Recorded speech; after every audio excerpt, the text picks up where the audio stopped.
Hello, and welcome to the Everyday Leader Podcast, a place for those of us who take the bull by the horns and lead the heck out of our everyday lives. I'm your host, Kat Rippey, wife, mother, and CEO of Energize Leadership. This podcast is for everyday people, just like us, who tackle life to make the most of it and to make a real difference. Life looks different for each of us, but we all have good days and bad days, and we don't always get credit with bold newspaper headlines or celebrity status.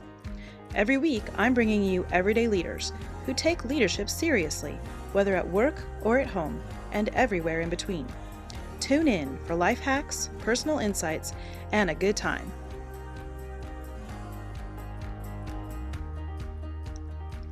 Today's interview is with Christine Willis, the Vice President of Franchise Operations, Development, and Operations Services at Qdoba Mexican Eats, a fast-growing brand of quality fast casual restaurants.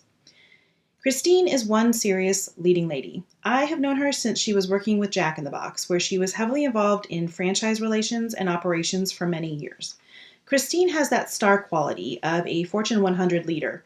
When you meet her, she's dynamic, fun, and extremely driven. I've admired her leadership both at work and at home for many years, and I'm super excited to interview her here. Christine's passions include downtime at the beach. That is when she happens to live in California. Her job has taken her to many other states, but she always ends up back here, which always makes me super happy. She's an avid paddleboarder and loves sipping mimosas with friends. I know this because I may or may not be enjoying some bubbly with her right now.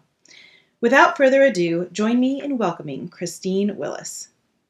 All right, hello, Miss Christine. Hi, Kathy. I am so excited. I can't wait to hear your answers to these questions. I've been dying to know. We spend a lot of time together, and yet we don't spend a lot of time talking about history or the daily moments of your everyday life. So thank you for joining us today. Absolutely. Spending your time.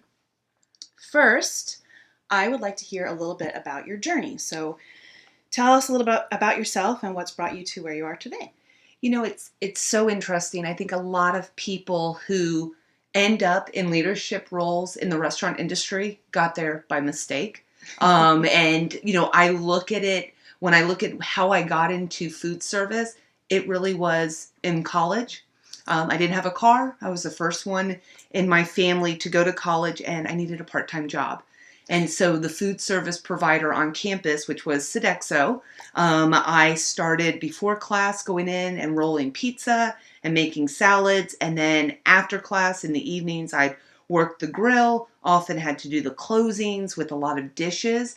And my experience and my progression through Sodexo and operations really has led me to other food brands and, you know, in the role that I'm in today. Wow, I had no idea. Yeah. That is so cool. I can roll a pretty mean pizza. Pizza dough roller. I can, absolutely. We might need to explore that a little bit. All right. So as you've kind of ended up then in the food industry, what is it that you like about it? What is it that's kept you there? For me, when I look at, you know, what I'm able to support and to lead in particular with franchise, it's really the American dream.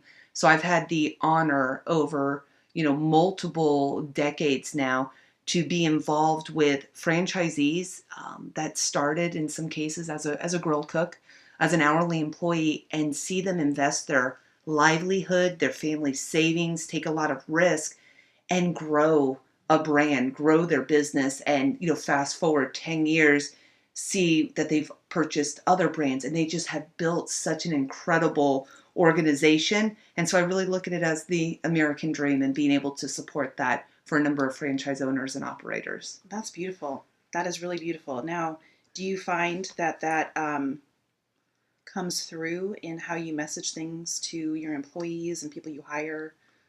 Absolutely. I would say that, you know, what I hope I've been able to bring is a lot of transparency and a lot of partnership with the franchise owners and operators that I, you know, again, had the honor to work with.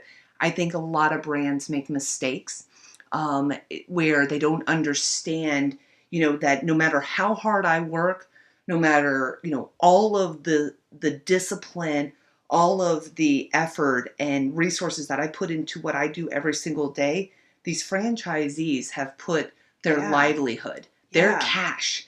They're taking a lot of risk. And so going into every discussion with that perspective of what's driving them and how you can best partner with them, I think has been a really unique formula that I've been able to bring to that interaction. That's really cool. And cool too, because I think from a consumer perspective, you're buying the brand, right? Mhm. If I go buy a hamburger from Jack, I'm buying Jack as the brand, right? Right. Versus I'm supporting the local guy who lives Mhm. right here and put his Yep. savings into it. That's a really cool perspective. Neat. All right. So in that kind of frame of mind, what do you think is the hardest thing about being a leader today? Wow. I think it's the pace. When I think about, today, there's so much information being thrown our way, right? There's so many ways to connect. The industry is morphing constantly at just this rapid pace. So being able to navigate, push all the distractions aside, and really stay focused on kind of the milestones, the goal, and how you want to continue to grow, I think it's the hardest thing because every day, right, there's new information, there's new Yeah. distractions. So keeping your team focused, keeping everybody on the same path is probably the hardest thing. Yet also kind of being nimble enough to allow some of that in when necessary, right? Absolutely. Yeah, yeah.